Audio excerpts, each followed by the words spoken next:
Welcome to the PG Outdoors YouTube channel. Today I'll be talking about some interesting geological features in the greenbelt areas of the city of Prince George in north central British Columbia. It's clear from many of the area landforms that the geology of Prince George was strongly influenced by the recent glaciation. Such features include the Nechako and Fraser River cutbanks, the remnants of glacial kettles in Moore's Meadow and Rainbow Parks, and also in the lower Garvin Canyon area west of the city. The ubiquitous sandy soils to be found throughout the northern parts of the city, and the extensive braided eskers and kettles of Eskers Provincial Park, which in my view is one of BC's best mid-sized provincial parks. Other landforms, however, weren't as obvious to me as I wandered through the greenbelt parts of the city. In particular, I wondered about some intriguing amphitheatre-looking landforms that I found hidden away in undeveloped greenbelt, particularly throughout the northern parts of the city. Obviously unsuited for development, many of these appeared instead to be wildlife Shangri-Las right in town, frequented by moose, mule deer, foxes, coyotes, cougars, black bears, wolves, and even the occasional grizzly bear. Now, one such feature I dubbed Cougar Ridge, since my wife and I were once followed closely by a large male cougar while we were snowshoeing around the rim of that amphitheatre. I thought actually it might have been a bit of an exaggeration calling these features amphitheatres, which is a term that is more often reserved for large mountain cirques. However, it turned out that I was more correct than I had imagined, as I found out when I attended a Natural Resources Institute colloquium at the University of Northern British Columbia in March 2023, a couple of years ago. It was presented by Brendan Miller, who was a research soil scientist with the Ministry of Forests in Prince George. Now, Brendan was also the lead author of a November 2021 geomorphology paper about channel amphitheatre landforms in the area. I've included links to his paper and the colloquium in the notes attached to the video.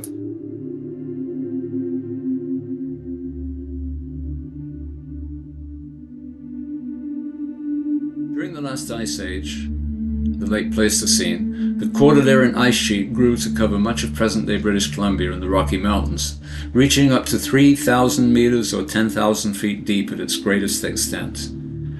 The place that we now call Prince George lay beneath 2 or 3 kilometers of ice. As the Cordilleran ice sheet was decaying around 11,700 years ago, an enormous lake had developed centered on today's Prince George. The lake had vast reaches extending east along the Rocky Mountain Trench nearly to present-day McBride, north past Summit Lake, west past Vanderhoof, and south past Williams Lake. Known today as Glacial Lake Fraser, it covered nearly 14,500 square kilometers, and it was impounded by an ice dam south of Williams Lake. The lake level was high enough to drain north over the Summit Lake divide to the Arctic instead of south to the Pacific as the Fraser River does today. In the main body of the lake, 2 large underwater fans were created by the deposition of glacial till, the Prince George fan and the Bednesty fan.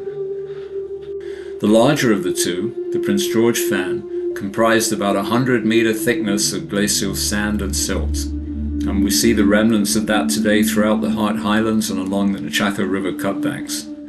The Prince George fan was at the terminus of the Stewart-Eskers complex, and that extends about 45 kilometers west from the Foothills Boulevard Regional Landfill to Eskers Provincial Park west of the city.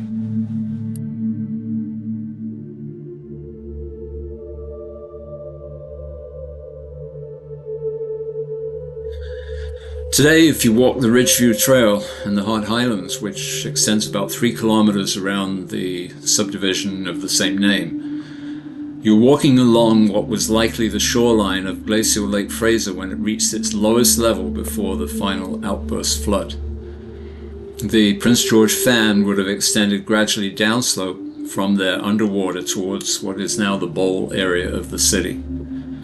Then, about 11,500 years ago, The ice dam south of Williams Lake suddenly gave way, and a substantial part of Glacial Lake Fraser drained away in a matter of hours or days in a huge outburst flood. This obviously caused mayhem downstream, extending south of the present Canada-US border, but that's another story. When the outburst flood occurred, the water rapidly drained out through wide channels. The saturated sand and silt of the fan at the heads of these channels is believed to have undergone rapid liquefaction, perhaps in as little as a few hours, resulting in the formation of clusters of steep-walled amphitheatres.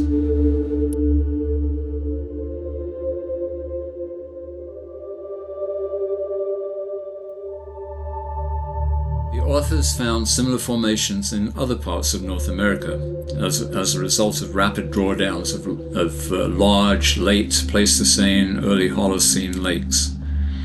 As well, they observed similar human-caused features resulting from more recent disasters such as the Mount Polly tailings pond dam failure just south of here, and also following a planned hydro dam decommissioning in the US. The maps and photographs in this video show what I believe are examples of these channel amphitheatres in the north side of the city of Prince George. While there are few formal trails to these features, there are often informal trails supplemented by game trails and good old-fashioned bushwhacking. And they provide some pretty interesting interpretive and viewing opportunities of both the geology and the wildlife of the city, as you will see in some of these succeeding pictures. Thanks for watching.